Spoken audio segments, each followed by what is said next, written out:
Iran ও ইসরায়েলের মধ্যে যুদ্ধবিরতি দ্বিতীয় দিনেও কার্যকর থাকায় বিশ্ববাজারে তেলের দাম টানা দ্বিতীয় দিনের মতো কমেছে। একইভাবে বেশিরভাগ শেয়ার বাজারে ঊর্ধ্বগতি দেখা গেছে। যুক্তরাষ্ট্রের প্রেসিডেন্ট ডোনাল্ড ট্রাম্প যুদ্ধবিরতি ঘোষণা দেওয়ার পর বিশ্ববাজারে অপরিশোধিত জ্বালানি তেলের দামে বড় ধরনের পতন হয়। বিশেষ করে ইরানের পক্ষ থেকে মার্কিন হামলার জবাবে মধ্যপ্রাচ্যের জ্বালানি অবকাঠামোয় কোনো আঘাত না আসায় বাজারে স্বস্তি ফিরে এসেছে। ওয়াল স্ট্রিটের শেয়ার বাজারে পুরো দিন জুড়ে ইতিবাচক ধারা ছিল, যার পেছনে রয়েছে মধ্যপ্রাচ্যের উত্তেজনা প্রশমিত হওয়ার প্রভাব।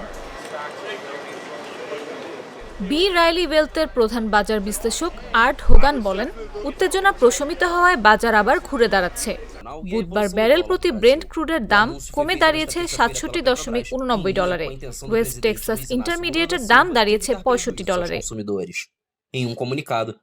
এদিকে যুক্তরাজ্যের প্রধানমন্ত্রী স্যার কিয়ার স্টারমার বলেছেন, ইরান ও ইসরায়েলের মধ্যকার যুদ্ধবিরতি অবশ্যই বহাল রাখতে হবে।